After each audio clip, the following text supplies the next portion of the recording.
Hola, hola, buenas noches, bienvenidos al programa. Yo soy Jaime Bailey, hoy es lunes 6 de mayo, estamos saliendo en directo, son las 9 en punto de la noche aquí en Miami. En un momento voy a conversar con una brillante periodista y escritora española, Rosa Townsend. Una mente muy brillante, no se pierdan a Rosa Townsend. Le voy a preguntar sobre todo por la situación de Leopoldo López en la Embajada de España en Caracas, y los disgustos o malestares que su irrupción en esa embajada en las primeras horas del miércoles 1 de mayo puede haber provocado en el gobierno socialista de Pedro Sánchez. Bueno, estuve ayer domingo en la Feria del Libro de Bogotá, fue un éxito impresionante, vino una multitud a acompañarme. Les agradezco de corazón, más adelante durante el programa les voy a contar algunos detalles de aquella visita, memorable en lo que a mí respecta. Como de costumbre, los colombianos fueron supremamente generosos conmigo, me hicieron sentir en casa, gracias de corazón. Y voy a mencionar algunos nombres de lectores y espectadores. El programa en Colombia se ve muchísimo, pero muchísimo. Casi toda la gente que vino a acompañarme ayer en la Feria del Libro se había enterado de mi visita viendo el programa, así que gracias de corazón. Ha venido desde El Salvador Delmi Guevara, gracias por estar aquí, bienvenida. Y voy a mencionar algunos rápidos nombres de personas que me acompañaron ayer en Bogotá: Sixto Camargo, Erika Zambrano, Daniel Rodríguez, Paula Barreto, Raúl Pérez. Luego sigo. Bueno, como ustedes saben, yo me jacto de tener fuentes más o menos bien informadas, confiables. Me habían dicho que el sábado iba a ser un día muy importante en Venezuela. No me habían querido dar más detalles, pero mis fuentes me dijeron: mejor no viajes el sábado a Bogotá. Va a ocurrir algo importante en Venezuela. ¿Qué va a ocurrir?, pregunté yo, que soy curioso. No te podemos decir, Jaime, pero te vas a enterar por nosotros el sábado mismo. Así que decidí tomar el último vuelo a Bogotá el sábado, hacia las 10 de la noche, a la espera de que mis fuentes me dijeran qué había pasado o qué iba a pasar. Bien. El sábado muy tempranito, y estoy hablando de anteayer sábado, 4 de mayo, ¿no?, despegaron 3 helicópteros de La Carlota, de la base aérea La Carlota. 2 de esos helicópteros eran de fabricación de marca Cougar, con configuración VIP.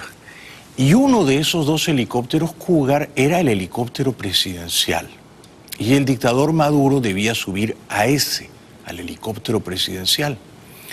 Pero extrañamente, y mis fuentes no saben todavía por qué ocurrió aquello, Maduro no subió al helicóptero presidencial, subió al otro helicóptero VIP, que no era el que él usaba comúnmente, no subió al presidencial, subió al otro helicóptero Cougar, marca VIP.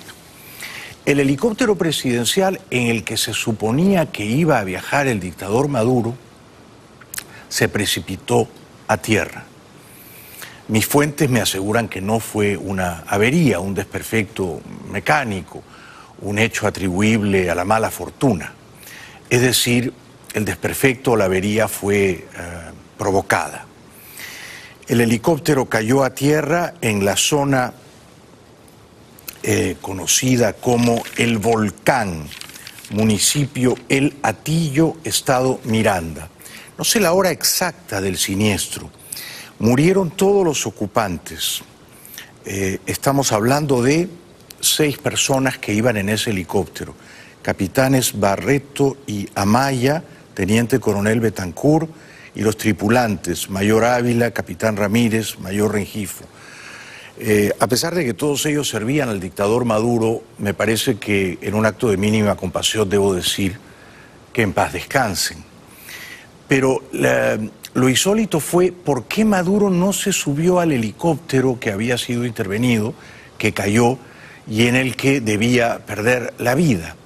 Alguien lo alertó, tuvo una intuición, los espías del G2 cubano le dijeron: por las dudas, cambia de helicóptero. Esos 3 helicópteros se dirigían a unas maniobras militares en Pao. Hacia el mediodía mis fuentes empezaron a escribirme y me dijeron: ha ocurrido algo increíble. Maduro no subió al helicóptero presidencial, el helicóptero cayó.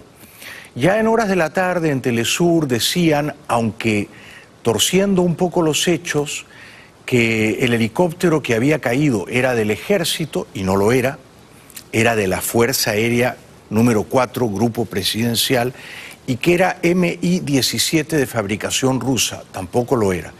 Estas son imágenes de alguien que graba el helicóptero cuando despega.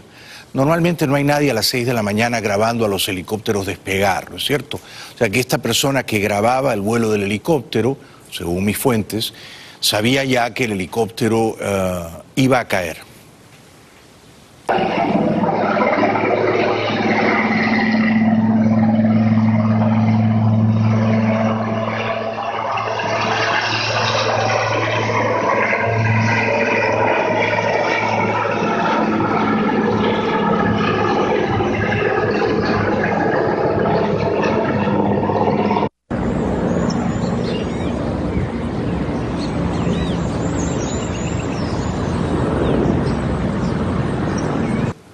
Era muy temprano, anteayer sábado 4 de mayo, primeras horas de la mañana, recién se despejaba, recién amanecía.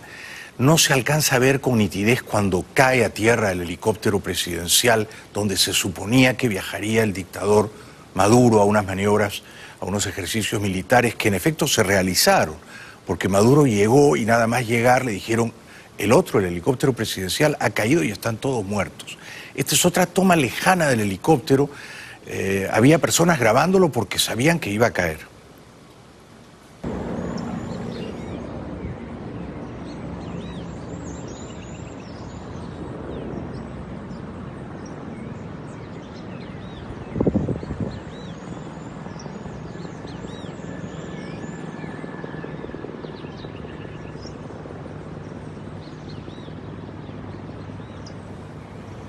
Recordarán ustedes que son memoriosos que recientemente había caído un helicóptero en la Plaza de Toros de Maracaibo.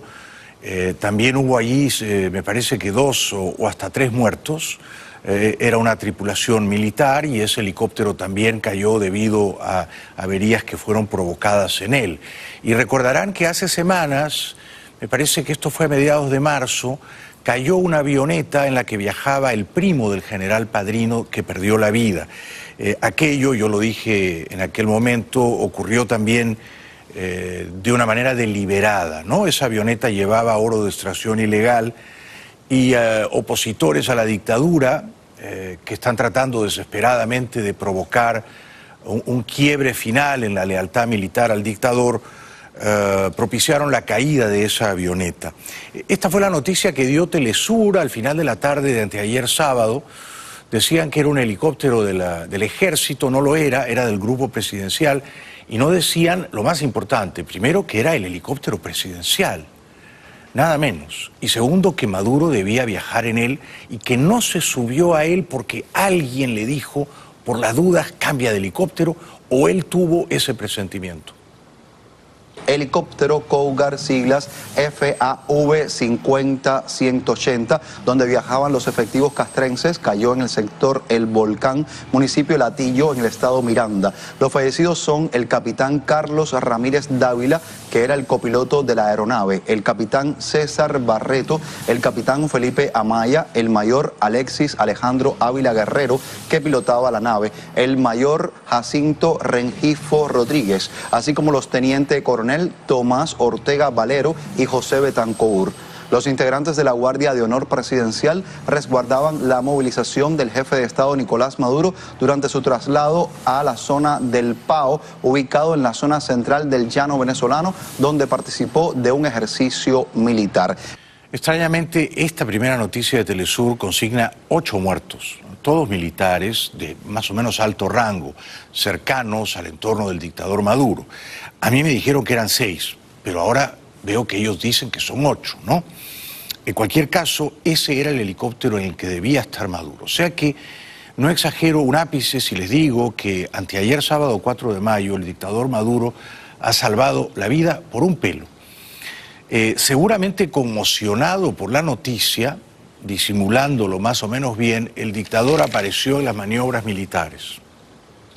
Acompañado por el alto mando militar y miles de soldados, el presidente venezolano Nicolás Maduro hizo un llamado el sábado a la Fuerza Armada a estar lista para defender el país de un eventual ataque de Estados Unidos. El mandatario visitó una base de entrenamientos de la Fuerza Armada en El Pao, en el estado de Cojedes, al noroeste del país. Maduro pidió lealtad tras una fallida insurrección el martes, encabezada por el líder opositor Juan Guaidó. Y de estar listos y prestos para defender la patria con las armas en la mano, si algún día el imperio norteamericano osara tocar esta tierra. Pero no es el imperio norteamericano el que está propiciando la caída de avionetas y helicópteros, incluyendo el presidencial, de la guardia del dictador o de los allegados y lugartenientes del tirano. No, no.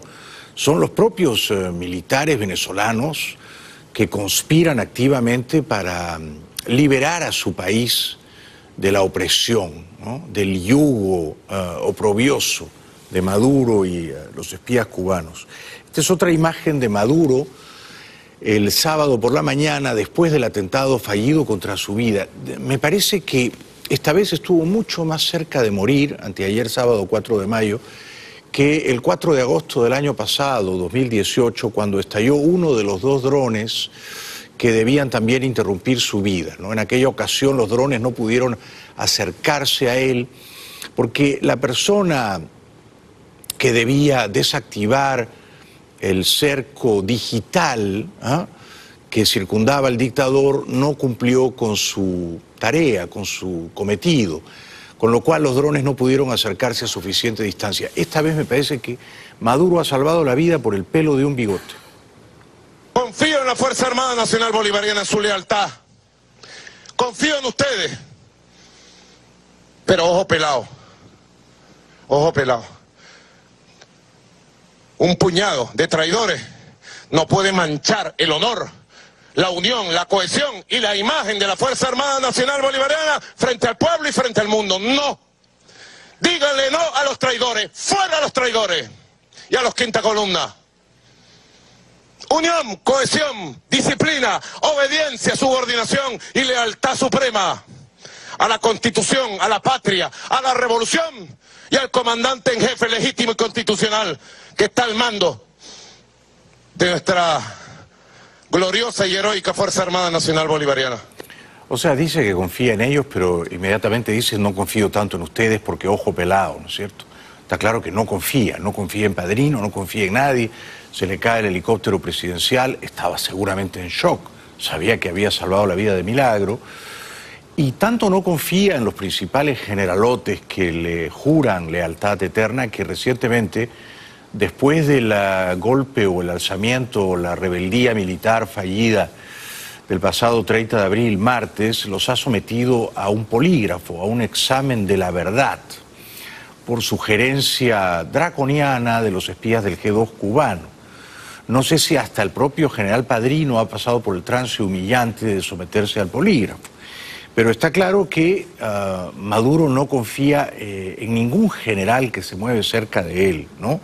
Los llama traidores, pero el gran traidor ha sido él, que ha traicionado el futuro de Venezuela, hipotecándolo en beneficio de la tiranía de La Habana. Y tienen una conspiración con mucho dinero para debilitar, para dividir y para destruir la Fuerza Armada Nacional Bolivariana desde adentro con un grupo de traidores, de golpistas, de traidores golpistas. Ya vimos a un puñado de traidores en la Plaza Altamira. Se llevaron las ametralladoras y los fusiles, se robaron las ametralladoras y fusiles para apuntarlos contra la propia Fuerza Armada y contra el pueblo. Está, por supuesto, asustado, ¿no? Se acababa de caer el helicóptero en el que debía viajar él cuando decía todas estas cosas. Esa ropa que exhibía, que vestía, ese sombrerito ridículo, esa era la ropa de su último día de vida. Con esa ropa iba a perder la vida el sábado pasado, ¿no? O sea que estaba en shock, en shock. Y claro, habla de traidores, repugnantes, porque se le caen los helicópteros y los aviones y sabe que cualquier momento le puede ocurrir a él y no sabe quién está propiciando todo aquello, ¿no? porque hay algunas personas maliciosas o suspicaces que dicen que si se caía el helicóptero presidencial el sábado con Maduro dentro, a Cabello esto no le hubiera provocado una pena o una desazón demasiado grande, ¿no? No hubiera llorado e hipado durante horas, no. Dicho esto, el secretario de Estado Pompeo, que no es renuente a la televisión, dio un par de entrevistas ayer, domingo. Esta a ABC, This Week, en ABC News, y allí dijo Pompeo algo que ya se ha convertido en una cantaleta, y es que ellos van a agotar todas las opciones diplomáticas o de sanciones financieras para provocar la caída de la dictadura venezolana, pero si esas opciones se prueban insuficientes o ineficaces, están también barajando o dibujando, perfeccionando las opciones militares. These things sometimes have bumpy roads, to be sure, but Maduro can't feel good. He's ruling for the moment, but he can't govern. The president has a full-scale set of options, diplomatic options, political options, options with our allies, and then ultimately a set of options that would involve use of U.S. military. We're preparing those for him so that when the situation arises, we're not flat-footed. Bueno, mis fuentes me dijeron el sábado, mejor no viajes a Bogotá. Por supuesto, esas fuentes estaban decepcionadas porque Maduro no había subido como estaba previsto el helicóptero presidencial. Me dijeron, no, mejor no viajes. Y le dije, pero ¿por qué no voy a viajar a Bogotá si ahí me quieren tanto? Y voy a reunirme con mis lectores mañana domingo. Me dijeron, mira, ten cuidado, ¿no? Porque Maduro y su gente podrían haber enviado a 2 o 3 lunáticos ahí a estropearte el acto, ¿no? Y a irrumpir de una manera violenta y a modificarte la salud. Así que nosotros te sugerimos que te inhibas, que te abstengas de viajar. Y yo no le contesto a mi esposa, por supuesto, y le dije a mi fuente, no, yo voy. Porque mira, si me disparan o me insultan o me arrojan huevos y tomates o me acuchillan, la novela se va a vender muchísimo, ¿no? Así que hay que ir, es un viaje de promoción de la novela y esto sería una promoción formidable, insuperable. Este es el secretario Pompeo, por suerte no pasó nada, al contrario, fui arropado por 1000 y pico personas, lectores, con un cariño, de las cuales, por supuesto, muchísimas eran de origen venezolano, ¿no? Muchísimas. Así que me sentí en casa. Este es Maduro, el secretario Pompeo, perdón, ayer en Fox News, diciendo Rusia debe irse de Venezuela. Me dicen que lo que han tratado en Finlandia el canciller ruso y el canciller norteamericano, los señores Lavrov y Pompeo, es más o menos esto. Pompeo le dice a Lavrov, ustedes no se metan más en Venezuela, retírense de Venezuela, dejen de sostener al dictador Maduro. A cambio de ello, nosotros nos retiramos de Kiev, nosotros vamos a retirarnos de Ucrania y les dejamos campo libre en Ucrania. The president's been very clear on this. He said, I think it was in a tweet several weeks back, the Russians have to get out. That remains our view. We want the Venezuelan people not to have interference from any country, whether it's China or Russia. You now have Iranians on the ground in Venezuela. We know about the long history with a couple of thousand Cuban thugs essentially controlling that country today. The United States wants all other countries out of this nation and allow the Venezuelan people to restore their own democracy. We're confident that we're going to achieve that, and I couldn't tell you what day, but it will happen. Esperemos que ocurra pronto.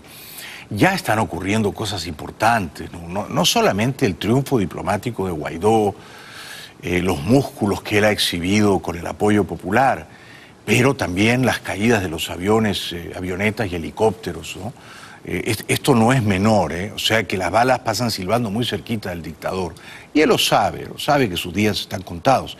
Sabe que si bien preserva formalmente el poder, no puede ya gobernar, ¿no? Está aislado, está escondido. Lo tienen en búnkers en Fuerte Tiuna, pero además lo cambian de distintos búnkers noche a noche, temerosos de que ocurra una irrupción relámpago de los Estados Unidos. Saben que el pasado 8 de marzo la Corte Federal, el Distrito Sur de Nueva York, ha encausado criminalmente a Tarek El Aissami por narcotráfico. Entonces, las balas pasan cerquita y están asustados. Tenemos que ir a la primera pausa, luego les voy a contar Algunos entretelones de la reunión en Finlandia entre los cancilleres de Rusia y Estados Unidos, algunos detalles de la visita del canciller de la dictadura venezolana, el señor Arreaza, a Moscú, y sobre todo lo que ha dicho el impresentable general Padrino, que ha corrido a la televisión de Caracas a negar que tenga cáncer. A mí me han asegurado mis fuentes que sí tiene cáncer. Él ha dicho, ya no tengo cáncer, lo que probablemente quiere significar que se siente curado del cáncer, que lo tuvo pero que ya remitió, se replegó y se siente él curado, ¿no? Yo no sé, yo no estoy en su cabeza, pero lo que a mí me dijeron es que estaba gravemente enfermo. Regresamos con todo eso. Lo mejor viene después, la periodista y escritora española, muy brillante ella, Rosa Townsend. Bienvenidos de vuelta al programa. En un momentito voy a conversar con la periodista y escritora española Rosa Townsend. Es muy brillante, Rosa, no se la pierdan. Vamos a hablar de Leopoldo López en la Embajada de España en Caracas. Ella fue la primera que me desasnó y dijo, no, es que Leopoldo no puede pedir asilo político en la Embajada de España. Yo pensé, pero ¿por qué no? Si es territorio español inviolable. Pues no. Ella nos lo va a explicar. Para pedir el asilo político tienes que estar en el territorio de la península ibérica, es así, ¿no es cierto? Pero además la presencia de Leopoldo en la embajada española, donde está el embajador Silva, Jesús Silva, yo creo que ha provocado fastidio, urticaria, malestar en el gobierno socialista de Pedro Sánchez, y Sánchez va a ser presidente de gobierno los próximos 4 años por lo menos, o sea que hablaremos de todo esto.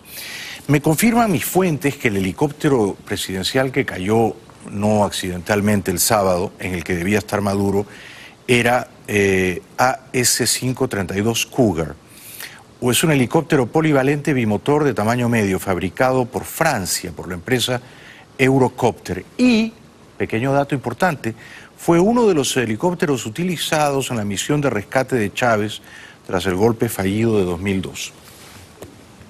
Lo bueno es que mis fuentes están viendo el programa y me escriben. Entonces, todos hacemos el programa juntos, ¿no? También es bueno que Maduro sepa que hay cosas que pasan alrededor de él, incluso en aeronaves a las que él se presumía que iba a subir, y él no se entera, o se entera cuando ya pasaron las cosas, ¿no? O sea que esta es una manera de decirle, tú no tienes tanto control, tú no tienes tanto poder, tienes poder para mandar a los matones a matar a los jovencitos en las calles, pero no te enteras de quién está provocando la avería en tu helicóptero. No te enteras hasta que cae el helicóptero. Se han reunido en Finlandia Pompeo y Lavrov, los cancilleres de Estados Unidos y Rusia. El gran tema aquí es Venezuela. Yo creo que Rusia quiere incordiar a Estados Unidos en Venezuela para obtener concesiones de Washington. ¿Cuál sería una de esas concesiones? Que Estados Unidos se repliegue completamente de Ucrania y permita el avance final del autócrata Putin en Ucrania, a cambio de lo cual quizá los rusos dejarían de sostener a Maduro. Estados Unidos y Rusia dejan clara su diferencia de opiniones con respecto a Venezuela. Lo hicieron este lunes en Finlandia, en el marco del Consejo Ártico, de boca de Mike Pompeo y Sergei Lavrov, respectivamente. No obstante, tanto uno como otro dejaron claro el rechazo de sus países a una solución armada. Estamos firmemente en contra de cualquier acción militar que viole el derecho internacional, decía Lavrov. El uso de la fuerza solo puede ser autorizado por el Consejo de Seguridad de las Naciones Unidas o bien en respuesta a una agresión contra un Estado soberano. Nada de esto se observa en el caso de Venezuela. Bueno, Lavrov es un cara dura, ¿no? Es un gran cínico.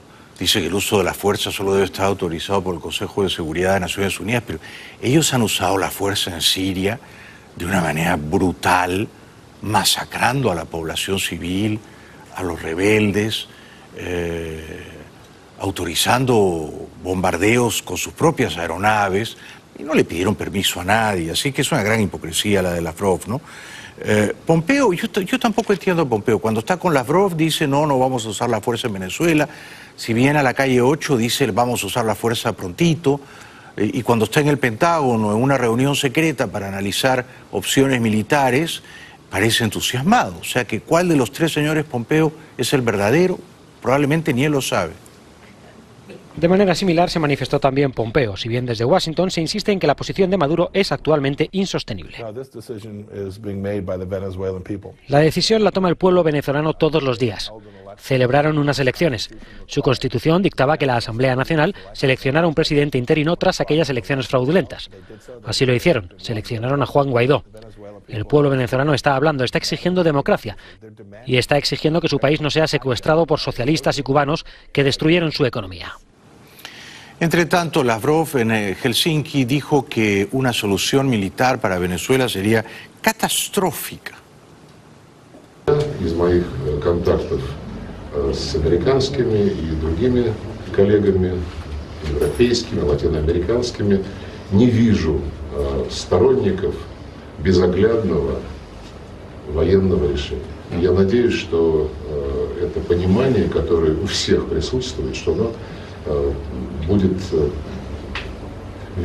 превращено и в практическую политику, что военного решения не будет, потому что оно будет катастрофическим. Вы знаете, наши президенты договорились встречаться, когда у них будет такая возможность, и я уверен, что возможность представится, вам об этом сообщат из Кремля. Спасибо большое. Bueno, ellos que mandan a matar espías desertores en Londres, que envenenan opositores, que avalean a periodistas hostiles. Luego, cuando Estados Unidos sugiere usar la fuerza para liberar a Venezuela, son unas monjitas benedictinas, ¿no? Y son, digamos, epígonos de la Madre Teresa de Calcuta. Y se escandalizan con que alguien pueda usar la fuerza. Es una duplicidad moral francamente repugnante, ¿no? El canciller de la dictadura venezolana, señor Arreaza, que hizo carrera política escondiéndose entre las faldas de las hijas de Chávez, ha viajado a Moscú. A él no le gusta mucho estar en Caracas, ¿no? Se siente agobiado y no hay suficiente desahogo burgués. Entonces él necesita viajar por el mundo, mintiendo, defendiendo a la dictadura innoble de su país, a la dictadura hedionda de su país. Entonces en Moscú dijo él, como todo un soldado raso, como si estuviera haciendo el servicio militar, que ellos van a librar una guerra épica contra el imperio norteamericano y que ellos van a ganar. Parece estar bien seguro. Venezuela está lista para resistir en caso de un ataque militar de Estados Unidos. Eso expresó el lunes el ministro de Relaciones Exteriores de ese país, Jorge Arreaza, al día siguiente de una entrevista con su par ruso Sergei Lavrov. El diplomático aseguró, sin embargo, que el gobierno chavista prefiere apostar por el diálogo. Pero bueno, si optasen por la vía militar, tenemos una fuerza armada, un pueblo, una milicia nacional que estaría en capacidad no solo de resistir y de dar la batalla, sino incluso de vencer y derrotar a cualquier ejército por poderoso que sea en el mundo. Ojalá que ese escenario nunca ocurra. Bueno, yo discrepo, pues ojalá que ese escenario ocurra y que ustedes, Arreaza, pierdan, como perderían indudablemente, ¿no? Porque el pueblo está con Guaidó, contra Maduro. Las milicias, bueno, son unos viejitos desdentados que tienen un fusil de madera que no dispara nada, ¿no? Y el ejército, las fuerzas armadas, en realidad es solo una caterva de ampones, ¿no? Que cuando vean la fuerza militar de Estados Unidos se van a meter todos en sus madrigueras y escondrijos. Así que no nos engañe usted. Arreaza dice también que la CIA había coordinado el levantamiento militar el pasado 30 de abril, un levantamiento que el propio general Padrino había prometido y que en la hora 11ª se frustró. El gobierno de Estados Unidos entró en desesperación ese día.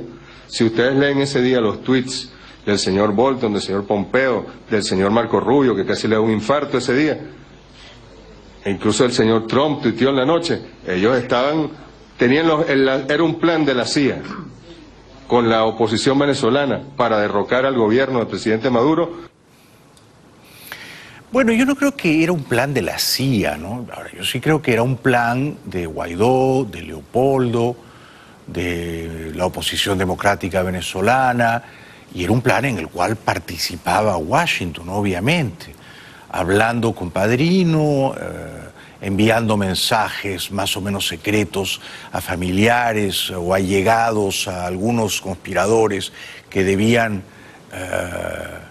dar el paso final, la ruptura con Maduro y la lealtad a Guaidó. Lamentablemente falló. Lavrov hoy en Finlandia decía que Estados Unidos no aprende nada y que siempre conducen de una manera irreflexiva su política exterior y terminan en fiascos tremendos. Y mencionó Irak, Siria, Libia, Ucrania.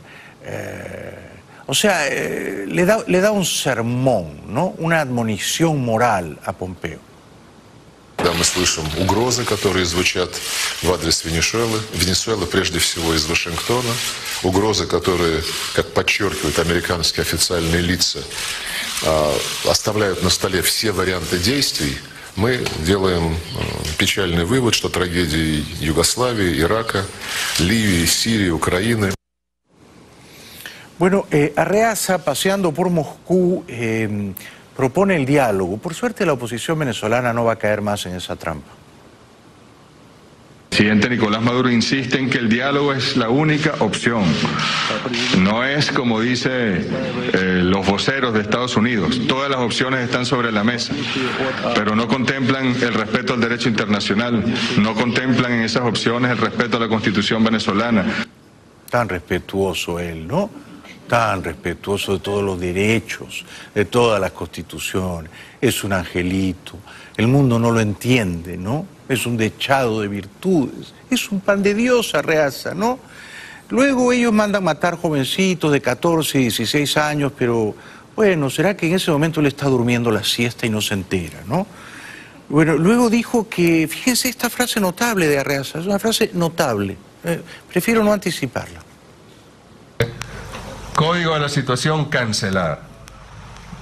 Pero como esto, hay niños en Venezuela también en los hospitales y pacientes en Venezuela que no hay los insumos, que no hay muchas veces las capacidades para llevar adelante una determinada cirugía por el bloqueo que se está imponiendo en Venezuela.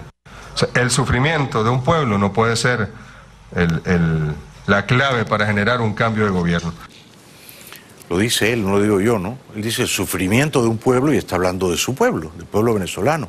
No puede ser la clave o la razón o la circunstancia para que se genere un cambio de gobierno, de régimen. En otras palabras, él dice que a ellos les conviene mantener el poder, no importa si el pueblo está sufriendo, ¿no es cierto? Que siga sufriendo, ¿no? Y si sufren mucho, se morirán. Y si mueren, son menos bocas que alimentar. O si sufren mucho, se irán caminando a Chile, ¿no? Y entonces ya es un problema menos. Así que para ellos el sufrimiento del pueblo no justifica un cambio de gobierno. Para nada, para nada. El proyecto revolucionario debe preservarse hasta el fin de los tiempos. Antes de la pausa y de Rosa Townsend. Padrino, el general Padrino, ha ido a la televisión a decir que no tiene cáncer, que no está enfermo. Yo la verdad no soy médico, no lo he examinado, menos mal, ¿no? Pero mis fuentes, que son bastante confiables, me dijeron que Padrino tenía cáncer de páncreas avanzado. Ahora, a lo mejor él dice, no estoy enfermo porque siente que ya se curó, ¿no? Que lo tuvo y que se trató y que ahora ya está bien. Puede ser, no sé. A mí me dicen que sí, estaba recientemente muy enfermo. Perfecta, gracias a Dios. Muy bien, me siento muy bien. Tuve un cáncer, bueno, ya de dominio público. Hace ya aproximadamente 3, 4 meses atrás, fue atendido, gracias a Dios, superado. Bueno, yo sé que se ha tejido, y tu pregunta quizás obedezca a eso, se ha tejido una serie de paradigmas en cuanto a esto, ¿no? En cuanto a la enfermedad. Rumores, se quiso crear incluso hasta un vacío en la Fuerza Armada, un vacío de autoridad en la Fuerza Armada en aquel momento. Bueno, el vacío ya existe, ¿no? O sea, Padrino no ocupa nada. Padrino es un gas, ¿no? No es que él ocupa el vacío. No, el vacío ya existe, ¿no? Es un vacío moral, ¿no? Luego, él dice, fue atendido y fue superado hace 3 o 4 meses. O sea, él reconoce que hace 3 o 4 meses tuvo una crisis de salud. Su versión es que esa crisis fue superada. Pero solamente decir fue atendido y fue superado el problema de salud revela que en efecto hubo y probablemente hay todavía, quizá él está in denial, ¿no?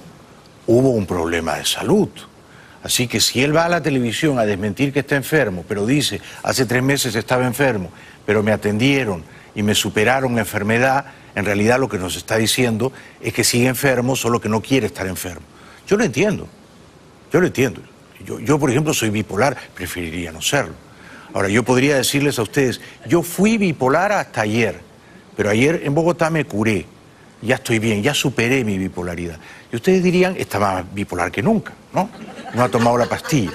Entonces, que Maduro le exija a Padrino que vaya a la televisión a decir, no tienes cáncer, no te estás muriendo. Y entonces Padrino dice, no, ya fue superado, ya fui atendido, ya no estoy enfermo, me siento muy bien. Y yo también me siento muy bien, fenomenalmente bien, pero nos vamos a morir prontito, ¿no? Entonces Padrino luego le dice al mundo que él no es eterno, que es una gran primicia, ¿no? Y todavía siguen saliendo por allí temas que, a propósito de mi salud, de lo complicado que estoy, bueno, deben asumir ya los otros cuadros, por supuesto, eso tiene que suceder, yo no soy eterno aquí, pero yo no tengo cáncer, mi problema no fue cáncer, no lo es tampoco, y yo estoy muy bien de salud, gracias a Dios, le doy gracias al Señor, para seguir aceptándole como hombre, como ser humano. Me recuerda un poco a Chávez, ¿no? Cuando decía que ya estaba curado, que no tenía cáncer, que Dios le iba a dar una vida larguísima. Yo no le creo nada, Padrino, no le creo nada. Yo les creo a mi fuente. Mis fuentes me dicen, el problema es el páncreas, el tipo está muy mal, ahora él dice que ahora está bien, que se siente bien, que ya está superado y que es un gran ser humano. Bueno, en fin, esa es su versión, ¿no? Discrepamos. Yo creo que además de tener cáncer en el páncreas, tiene cáncer en el alma, en el espíritu, ¿no? Está lisiado del alma, minusválido del espíritu. Tiene un cáncer que se expande, que hace metástasis en todo lo que acaso algún día fue noble o limpio en ese generalote corrompido, ¿no? Que sirve diligentemente a una dictadura criminal. Así que cáncer de páncreas yo creo que sigue teniendo. Y cáncer en el alma, seguro que lo tiene, seguro que lo tiene. Y ojalá que Dios se apiade de Padrino, que ya merece un descanso realmente, ¿no? Ha tenido una vida muy agitada y ojalá manden la baja policía a recogerlo y se una a la tripulación del helicóptero Cougar, que lo debe estar esperando en el más allá. Vamos a la pausa. Antes de la pausa quiero saludar a alguna gente que me acompañó ayer en Caracas. Andrés Velázquez, Leonel Pérez Bareño, Noemí Cortázar, Javier Marín, Alexander Cubides, Jorge Urón y Estefi Carreño, una pareja encantadora. Gracias por acompañarme ayer en la Feria de Bogotá. Regresamos con Rosa Townsend después de la pausa. Ya volvemos. Bienvenidos de vuelta al programa. Ha venido esta noche Rosa Townsend, que es una brillante escritora y periodista española, muy bien informada, que vive entre España y América. Un aplauso para Rosa Townsend, por favor. Gracias. Gracias por la invitación. Bienvenida. Bueno, la semana pasada, más concretamente el martes 30 de abril, Juan Guaidó liberó de su arresto domiciliario, indultó a Leopoldo López, ¿verdad? Y luego dio la impresión de que ellos dos estaban esperando a que las fuerzas militares les apoyasen, lo que no ocurrió. ¿Cómo viste todo esto? ¿Dónde estabas? ¿Te sorprendió? Bueno, estaba aquí en Miami. Sí me sorprendió porque todos esperábamos, o parecía desde por la mañana, ¿verdad?, que iba a ser el día definitivo. Sí. Y que era algún plan que estaba bien organizado y que iba a ser ejecutado. Las cosas, como todos hemos visto, se torcieron. Yo creo que hubo un poco de precipitación, ¿no? Yo también. Me parece que hubo precipitación. Hay quien dice que fue por voluntad de Leopoldo, que se quiso precipitar. He escuchado esas críticas. Dicen que no debieron indultar y exhibir a Leopoldo tan tempranamente, antes de que el movimiento hubiera triunfado. Antes de que hubiera triunfado.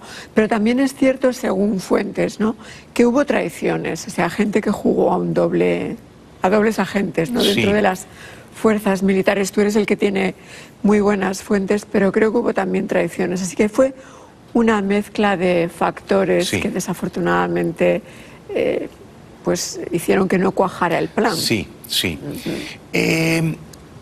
Dicen que efectivamente Padrino, que estaba conversando con Washington en inglés, además, porque habla inglés. Sí, porque él vivió aquí, claro. Sí, sí. Quizá lo hacía como doble agente para al mismo tiempo informar a los cubanos y a Maduro.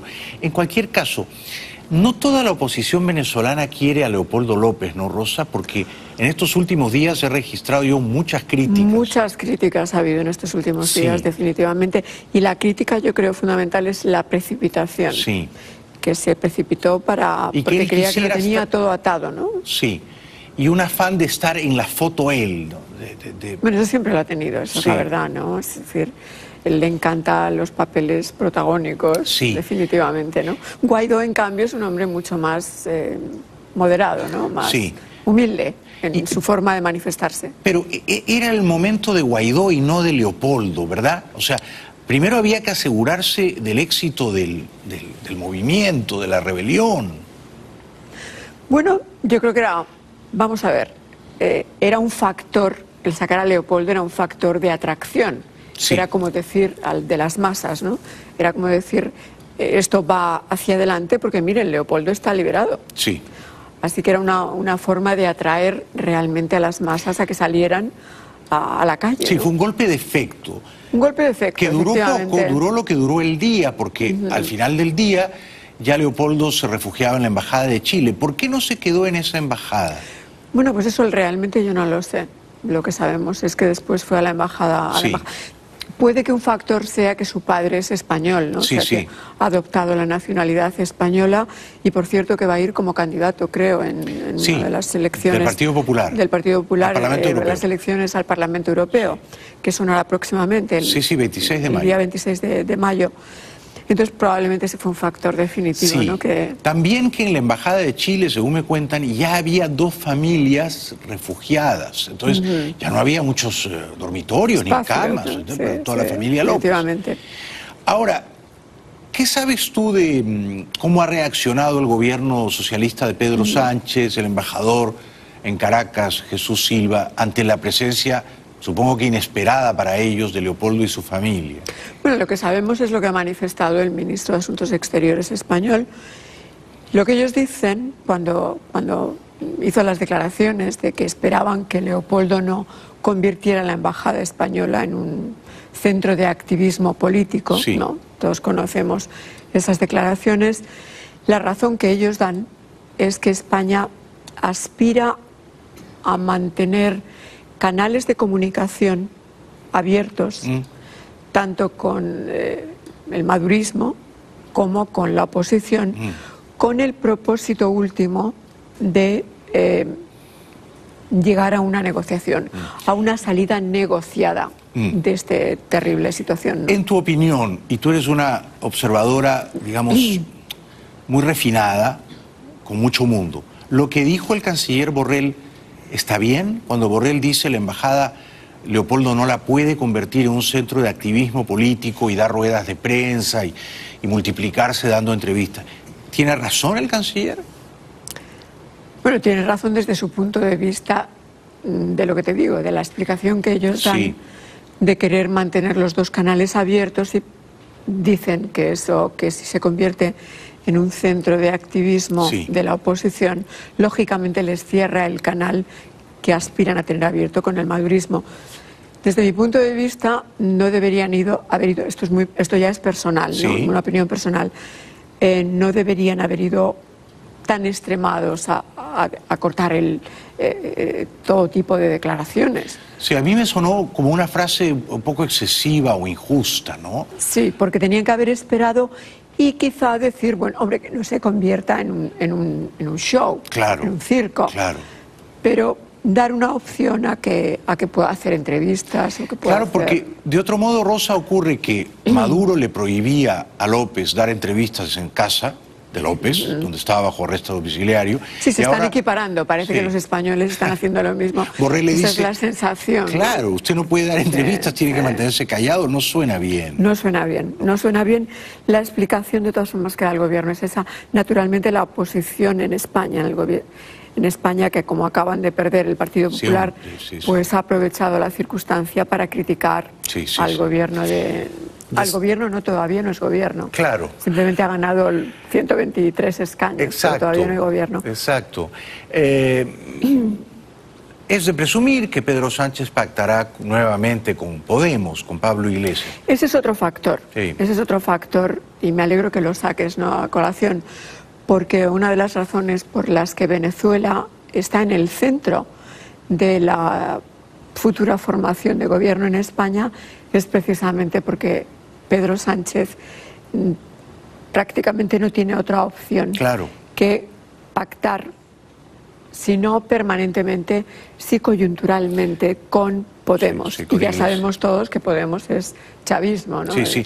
Cuando Iglesias sale a decir la semana pasada, a mí las fuentes muy cercanas del gobierno de Sánchez me han dicho en privado que están arrepentidos de haber reconocido a Guaidó, que esta fue una precipitación. Bueno, eso es, yo creo que es pura demagogia. No es verdad. Podemita, que yo sepa, ¿no? No, ¿tú no crees que Sánchez está arrepentido de haber reconocido a Guaidó?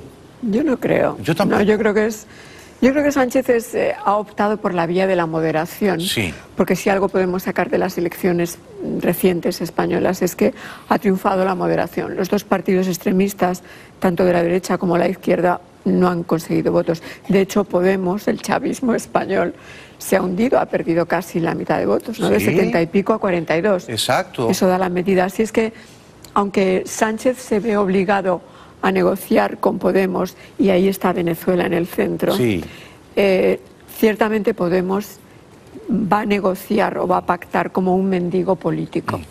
¿Y por que no es lo mismo? ¿Por qué Leopoldo no puede pedir asilo político en la Embajada de España? Esto a mí me sorprendió. Bueno, como te comenté el otro día, es porque la legislación española establece que el asilo político solo se puede pedir, es un asilo que se llama territorial, que solamente es cuando uno lo puede pedir en el país, territorialmente en España.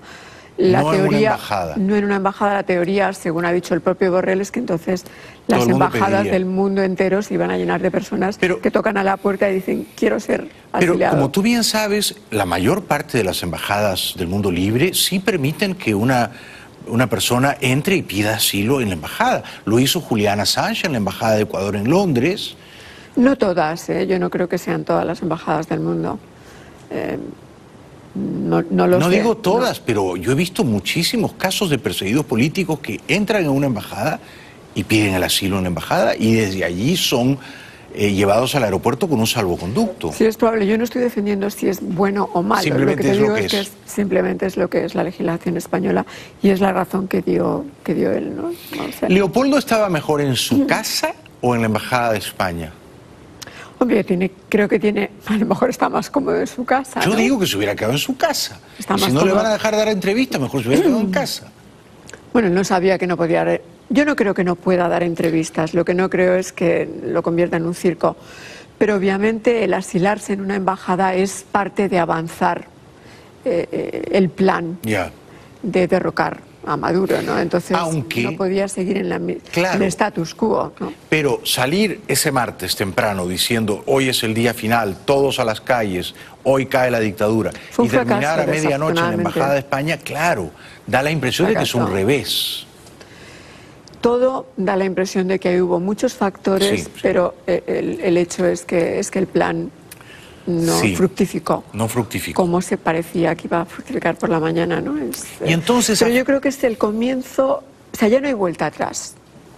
Esto, no sé lo que piensas, pero a mí me da la sensación de que en Venezuela ya no hay vuelta atrás, de que el madurismo tiene los días contados. Sí, estoy de acuerdo. De que Maduro, en eso estoy de acuerdo con Pompeyo, de que Maduro manda pero no gobierna. Claro. No tiene el respeto de la gente, le temen unos pocos todavía, tal cual, pero no tantos, ¿no? Sí. Entonces tienen los días contados. Sí. Es solo un figurón, es un fantoche, no tiene poder real, el pueblo lo repudia, y yo creo que en privado los militares también quisieran deshacerse de él. Probablemente. Daría cualquier cosa por saber qué está ocurriendo, ¿no? Entre los 123.000, por cierto, es un ejército enorme el venezolano, ¿no? Enorme. 123.000. Enorme. De los cuales más de 2.000 son generales. Yo creo que no hay ningún ejército del mundo que donde hay más de 2.000 generales. generales. Sí. ¿Y tú crees, antes de ir a la pausa, Rosa, tú crees que Pompeo, no sé Trump, pero Pompeo, tiene ganas de entrar en Venezuela, aunque sea entrar y salir rapidito, pero una escaramuza, hacerles un daño, arañarlos un poco, capturar a 2 o 3 narcotraficantes, o no lo van a hacer? Bueno, yo en eso, si tenemos que ir a la pausa, quizá te lo diga después con más tiempo, ¿no? Pero mi opinión es que a Trump, y por supuesto Pompeo trabaja para Trump, está hablando mucha demagogia, mucha retórica muy fuerte, pero lo cierto es que su interés es más bien de tipo electoral, porque si hubiera querido intervenir ya lo hubiera hecho, por una parte.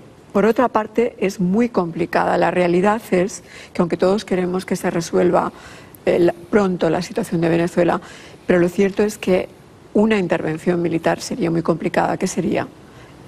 Número uno, sería enfrentarse a Rusia. Sería una segunda guerra fría en un escenario venezolano. ¿Por qué? Porque aquí lo que se está jugando en realidad es que están jugando en el tablero internacional. Venezuela está en medio de un juego, de un rejuego político entre Estados Unidos y Rusia, por una parte. Y en ese rejuego político no creo que a ninguna de las partes les interese entrar en un conflicto armado. Pero por otra parte, ¿cómo podría ser? ¿Un bombardeo de Caracas? O sea, técnicamente, ¿cómo sería una intervención? Yo puedo contestar esa pregunta después de la pausa, pero... Yo estoy segura que tú sabes hacerlo. No, bueno, hay opciones que no impliquen una invasión militar convencional con 30.000 hombres en tierra. Recuerda cómo entraron y salieron con Bin Laden de Pakistán. Dicen que hoy en Finlandia, básicamente lo que Pompeo le dice a Lavrov es: ustedes se quedan con Ucrania y nosotros nos quedamos con Venezuela.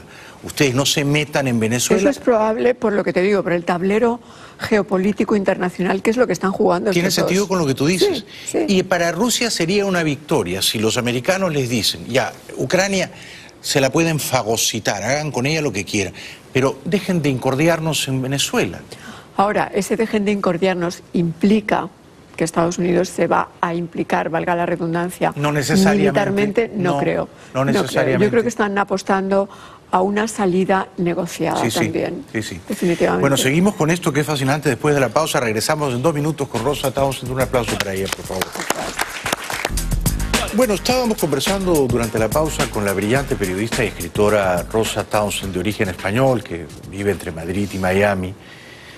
Si de verdad Estados Unidos en algún momento pronto va a usar la fuerza militar, aunque sea de un modo selectivo y muy quirúrgico, para propiciar la caída final del dictador Maduro. Yo le contaba que ayer en Bogotá, amigos periodistas, columnistas de opinión, gente bien informada, todos estaban en contra de la intervención militar de Estados Unidos. No digamos ya de Colombia o de Brasil, eso les parecía absolutamente inconcebible, pero me decían: Estados Unidos no debe entrar, sería una catástrofe, es fácil entrar, es difícil salir. Y me decían esto otro: si entran y triunfan y propician la caída de Maduro y el advenimiento de las libertades, se tienen que quedar un tiempo luego, pero de cara al futuro, a los próximos años, el chavismo, que será una cosa, un residuo, un partido en escombros, pero un remanente, dirá: el imperio nos invadió. Le da la razón a ellos, claro. Claro, entonces les das ese argumento, ¿no? Para que ellos luego digan: efectivamente, nosotros les dijimos, iban a entrar, nos iban a robar el petróleo y se metieron, y Guaidó es un títere de Washington. Esta era la visión de Bogotá. ¿Tú la compartes? Yo comparto en parte esa visión, pero como te decía antes de la pausa, es que logísticamente hay 2 aspectos aquí. Uno, que yo creo que el presidente Trump desafortunadamente lo está usando de manera electoral, porque hay muchísimos votos en el sur de la Florida. Sí. Y bueno, la pasión que todos tenemos porque se solucione lo de Venezuela hace que muchas personas emocionalmente, particularmente venezolanos, y tengo grandes amigos venezolanos, quisieran ver esto solucionado cuanto antes. Y la opción militar les parece una opción. Yo me lo planteo desde un nivel de vista pragmático, ¿no? Logísticamente, como decían tus colegas en Bogotá, se entra, pero cómo se sale y cómo se hace la operación. No se puede hacer de forma quirúrgica como en Pakistán se hizo con Bin Laden, ¿no? Eso por una parte. Y por la parte puramente política de Estados Unidos, yo creo que el presidente Trump quiere mantener el status quo, hablando fuerte con respecto a Venezuela, diciendo que tiene todas las opciones sobre la mesa, un poco como un juego psicológico contra Maduro, pero yo creo que aspirando más bien a una solución, a una salida negociada, por una parte. Por otra parte, vamos a decir que interviene. Vamos a decir que interviene y vamos a decir también que es otro de los aspectos que a las personas, que no tiene que ver con la intervención, pero que es colateral, que a los miles de venezolanos que están aquí se les conceda el TPS, que me parece lo lógico, ¿no? Sí. Todos quisiéramos que se les concediera. ¿Por qué no se les concede? ¿Y por qué no interviene? Porque no nos olvidemos que aunque desde un punto de vista puramente electoral, que Trump consiguiera los votos venezolanos y cubanos del sur de la Florida interviniendo, pero perdería millones de votos de su base de votantes que están en otros estados rurales, y que no nos engañemos. Que no quieren al inmigrante. La mayoría de los votantes del presidente Trump son anti-inmigrantes, particularmente anti-hispanos. Es una paradoja muy cruel la que has mencionado. Pero es que es una realidad. Y se la han hecho ver en el Congreso a Trump. Le han dicho, bueno, ustedes todo el tiempo están diciendo estamos con Venezuela, hermanos venezolanos, estamos con ustedes, estamos hasta el final. Pero a la hora que un venezolano pide asilo político acá, en su condición de refugiado... No. ¿Cómo se lo explica eso Trump a sus votantes de, no sé, de Kentucky? De la América Blanca. De la América Blanca, low educated, como él decía, etcétera, que son sus votantes. Sí, en el Congreso yo he visto discursos, hay un senador de apellido Durbin, Dick Durbin, que le decía exactamente eso, le decía, hay como 80.000 venezolanos esperando que usted les dé algún tipo de protección, de asilo, de refugio temporal. Entonces, si de verdad va a ayudar a los venezolanos, también ayuda a los que están en Estados Unidos. Lógicamente. No tiene sentido decir...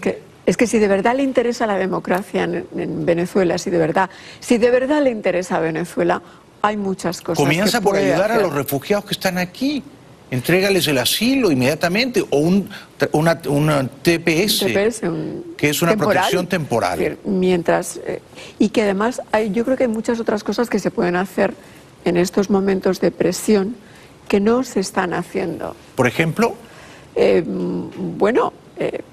Las conversaciones, por ejemplo, más encausamientos. Sí. Al círculo inmediato, que sabemos que es una narcodictadura, porque no hay más encausamientos y se le cerca el círculo, valga la redundancia. Sí, fíjate, solo hay 2 encausados por la Corte del Distrito Sur de Nueva York, Reverol y Al-Aissami. Pero es muy importante encausarlos, que el Departamento de Justicia de Estados Unidos expida orden de arresto contra esos sujetos. Y no sé, ese es uno de los aspectos que se pueden hacer. Otro es hacer más, como te diría yo, más ruido diplomático, pues convocando una gran reunión en la Casa Blanca de todos los firmantes del tratado en Latinoamérica de defensa mutua. Ahí están Colombia, ahí está Brasil, ahí está Chile, ahí está Argentina, por ejemplo, que serían países que de llegar a ejecutarse una intervención militar, serían los países para que Estados Unidos necesitaría el apoyo. Sí, pero es un apoyo que no tienen ni van a tener. Bueno, no tienen ni van a tener, pero ¿qué tal convocar para demostrar que hay algo más que palabras duras, etcétera, que una demagogia francamente electoral? ¿Qué tal convocar una reunión seria de ver qué posibilidades hay militares o de otro tipo con gente, con países del continente que deberían estar con Estados Unidos? Eso no lo ha hecho el presidente. Se apuesta mucho al lento desgaste, al progresivo deterioro de la dictadura, a la erosión que... Pero llevamos 20 años, ¿eh? Sí. Digo, en los últimos han sido peores, pero... Bueno, el embargo petrolero se decretó hace pocas semanas y digamos, se presume que sus efectos más severos... Eso está muy bien. Yo creo que el presidente lo ha hecho muy bien con los embargos, las sanciones, todo eso. Hay que decir lo que está haciendo. Me parece que eso también ayuda, ¿no? Sí, sin duda. Que se queden sin gasolina, por ejemplo. Que se queden sin gasolina, apretarles el bolsillo económico. Exacto, ¿no? donde les duele. Sin duda, ¿no? sin duda. Ahora, ¿para Maduro fue una buena noticia que ganara Pedro Sánchez en España? Hombre, es mejor noticia que ganaran los conservadores. Sí.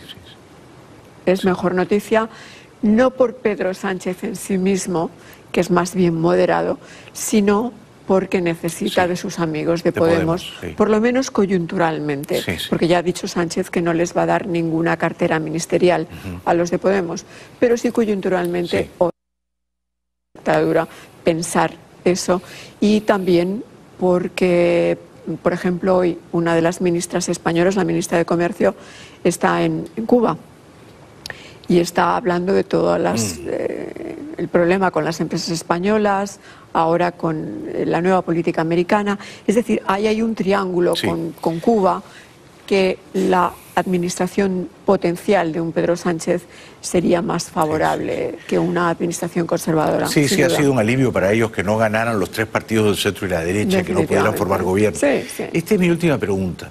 Tú como periodista, digamos que llevas algunos años ya mirando el poder, ¿no? Que es un ejercicio fascinante, cómo se usa y se abusa del poder, claro. ¿Tú crees que Maduro va a estar en pie a fin de año? No. Yo tampoco. Honestamente no. No. Es decir, tendrían que cambiar las cosas de una manera drástica para que se mantuviera que estamos en el mes de mayo. 7 meses más. Va a caer pronto, ¿no?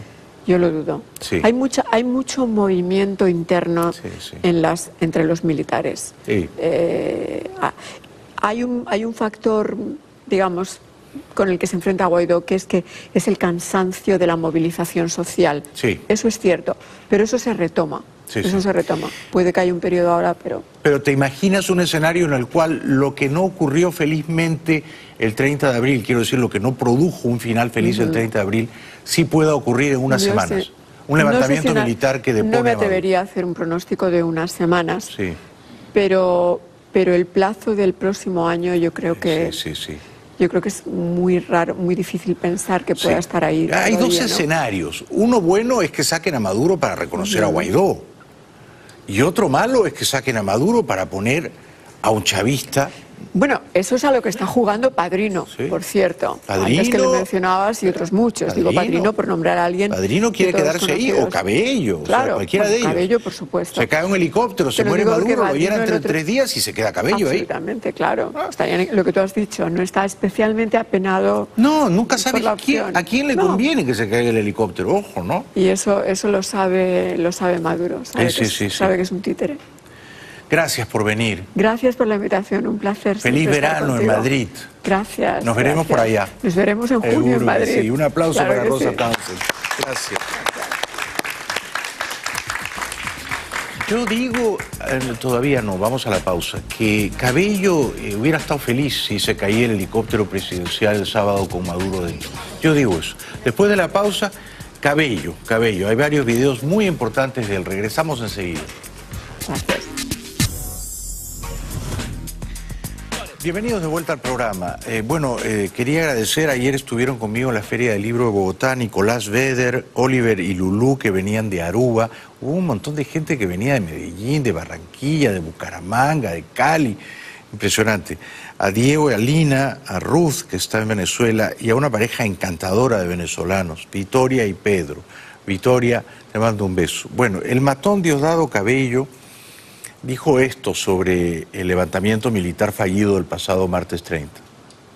Se ha dicho casi nada lo que ocurrió el 30 de abril, porque la investigación está en pleno desarrollo, en pleno proceso. Gente a la cual se le dio absoluta confianza, traicionaron a nuestro pueblo por 4 lochas. Por 4 lochas, porque si hubiese sido por algo adicional a esas 4 lochas estarían dando la cara. Digo por principio, ¿no? Si fuese por principio. por valores. No. Cobraron y se arrancaron. Bueno, dijo también Cabello que él hubiera querido que esto se resolviera en 10 minutos aplastando a los conspiradores. Era muy fácil para nosotros. Era muy fácil. Una vez que eso ocurre a las 4:30 de la mañana, resolver eso en 10 minutos. Sumamente fácil, Fariña.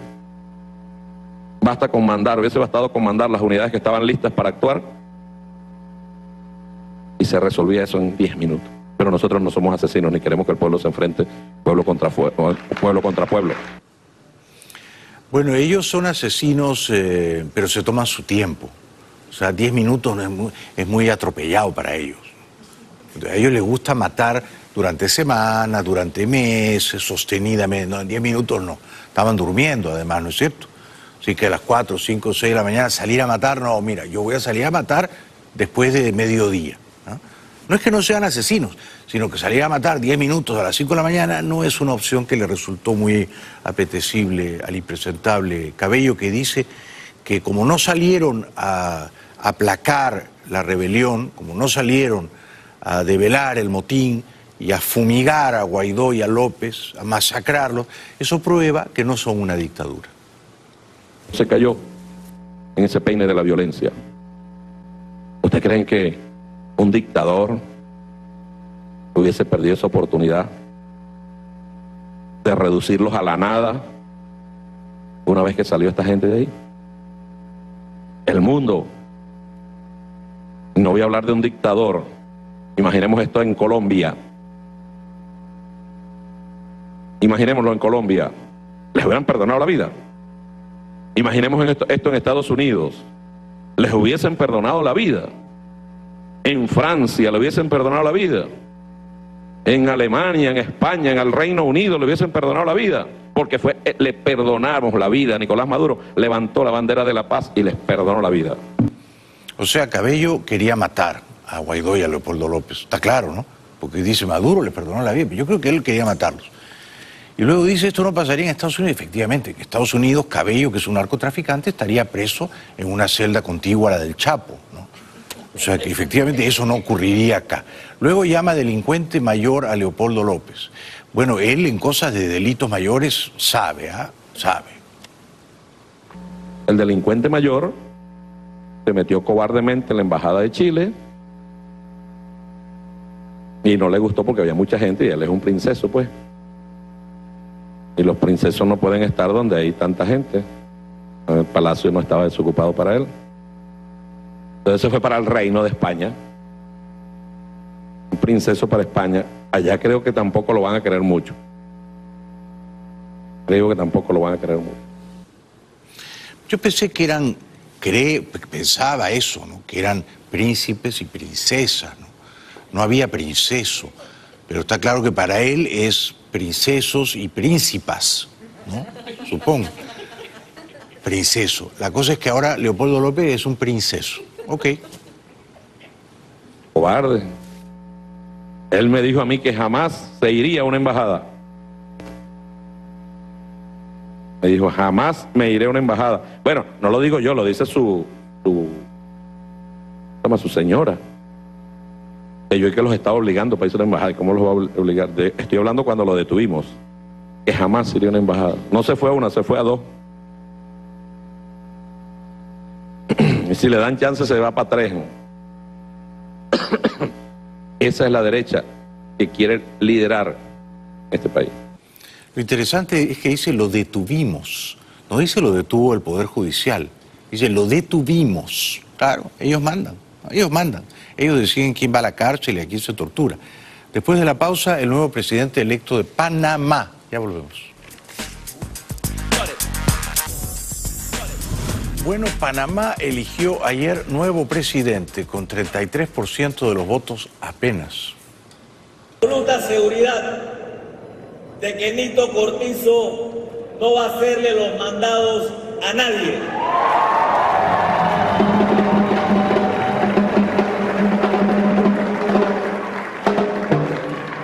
Yo me debo a ustedes, a Panamá, a su gente.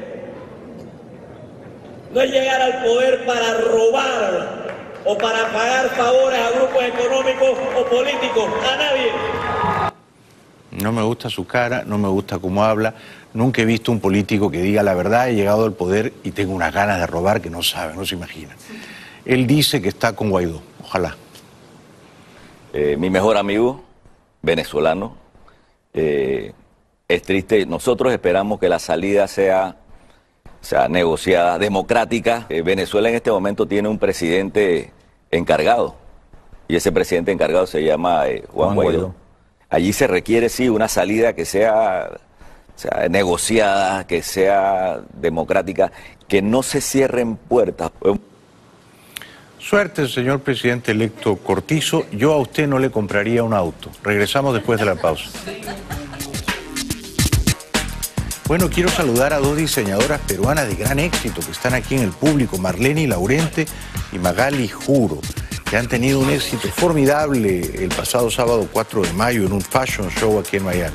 Felicidades a Marlene Laurente y Magali Juro. Estoy muy orgulloso de ustedes. Gracias, hasta mañana. Buenas noches. Chao, chao.